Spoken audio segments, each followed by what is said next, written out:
পশ্চিম দিকে একটা হাওড়া ছিল, এটার মধ্যে একটা মাঠ ছিল, হাল ক্ষেত ছিল, এই ক্ষেতের মধ্যে সে খেলাধুলা করতেন।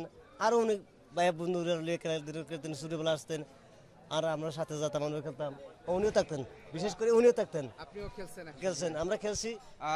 দর্শক, আমরা এই মুহূর্তে আছি হামজা চৌধুরীর নিজ বাড়ি। তিনি আজকে বিকেলে এখানে এসে পৌঁছেছেন। আমরা একটু হামজা চৌধুরীর শৈশবের গল্প শুনতে চাই। নিশ্চয়ই তার শৈশবে এখানকার যারা ছিলেন তাদের সাথে সময়টা কেটেছিলেন, আপনারা একটু শুনতে পাচ্ছিলেন, সেরকম আমরা কয়েকজনকে পেয়েছি। তাদের সাথে হামজা চৌধুরীর সময়টা কেমন কেটেছে সেটা একটু আপনাদেরকে জানানোর চেষ্টা করব। আপনার নাম কি? আমার নাম আব্দুল করিম।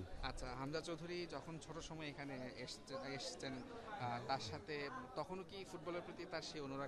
তাদের অনুরাগ অনেক আকর্ষণ বেশি ছিলেন ফুটবল খেলার জন্য। যে বড় বড় প্লেয়ারের তার সাথে খেলছেন, যাই ফুর্তি আমোদ করছেন খেলার পরে। এমন একজন ওই এবারের একজন লোকে যে বাদাম খেয়েছিলেন, এর মধ্যে বাবরের বলের যে স্পিড, তো ওই এখান থেকে সে খেলা শিখতে শিখতে ইংল্যান্ড গিয়ে তান খেলা শিখতে আল্লাহ তার অনেক বড় প্লেয়ার বানাচ্ছে। আমরা দোয়া করি আল্লাহ বাংলাদেশের গৌরব তাহলে যেন এই ফুটবল খেলার মধ্যে জয় হোক এই বাংলাদেশের জন্যে। আর বাংলাদেশ আসছেন, বাংলাদেশের অনেক মানুষ আসতেছেন যেটা উনিরা দেখবার জন্যে, উনি দেখতে আসছেন। আমরা তার জন্য প্রতি এই উঠানে বা এই যে আশেপাশে একসময় হামজা চৌধুরী আপনাদের সাথে খেলেছেন, তিনি এত বড় ফুটবলার হবেন এটা কি কখনো ওই সময় মাথায় মানে ভেবেছিলেন?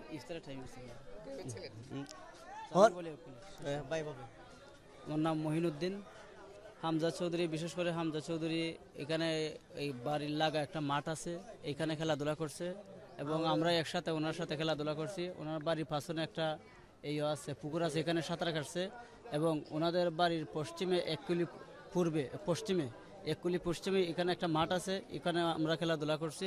আর উনি ছোটোবেলা থেকে খুবই দুর্দান্ত খেলাধুলা করতেন এবং বলের প্রতি উনি খুবই একটা আকর্ষণ ছিল এবং ছোটোবেলা থেকে উনি খুবই পারদর্শীভাবে খেলাধুলা করতেন। আমরা যখন খেলতাম 10 জন 12 জন, অনেক সময় দেখা যাইতেছে এক দিকে 10 জন আমরা খেলতেছি, সে একাই এক দিকে খেলতেছে, কিন্তু খুবই সুন্দর গোলা, তার স্কেলগুলো সুন্দর ছিল। যেমন ছোটোবেলা যেমন সুন্দর ছিল, এখনও সুন্দর।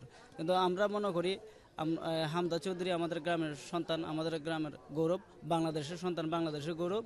সে অনেক দূরে এগিয়ে যাক, সে আশা প্রত্যাশী আমরা করি। কোনো মজার কোনো ঘটনা আছে ওই সময়ে যে হামজা চৌধুরী বা আপনারাও ছোট ছিলেন খেলছিলেন, এরকম কোনো ছোটোবেলায় একটু কানামাছি খেলতো, কানামাছি বেশি পছন্দ করতো, কানামাছি খেলতো। আবার তার পছন্দের জিনিস আছে, সে পিঠা, যে আমাদের যে আঞ্চলিক যেগুলো পিঠাগুলো খুবই খেতে সে স্বেচ্ছাবোধ করতো।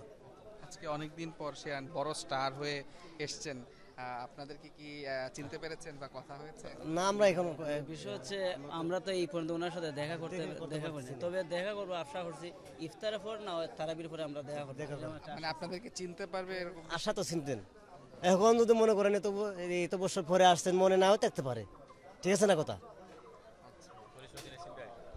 দর্শক, আমরা আপনাদেরকে একটু জানানোর চেষ্টা করছিলাম যে এই বাড়ির উঠান থেকেই হামজা চৌধুরী তিনি কিভাবে একসময় ইংলিশ প্রিমিয়ার লিগে রাজত্ব করেছেন এবং FA কাপ জিতেছেন। সেই হামজা চৌধুরীর শৈশবের সেই গল্প, তার শৈশবের যারা বন্ধু ছিলেন এখানকার হবিগঞ্জের এই বাহুবলের স্নানঘাট এই এলাকার সেই বন্ধুদের সাথে তার শৈশবের সেই গল্পগুলো আমরা একটু আপনাদেরকে জানানোর চেষ্টা করলাম। মুজিব বিন তারেক, যমুনা স্পোর্টস, হবিগঞ্জ, সিলেট।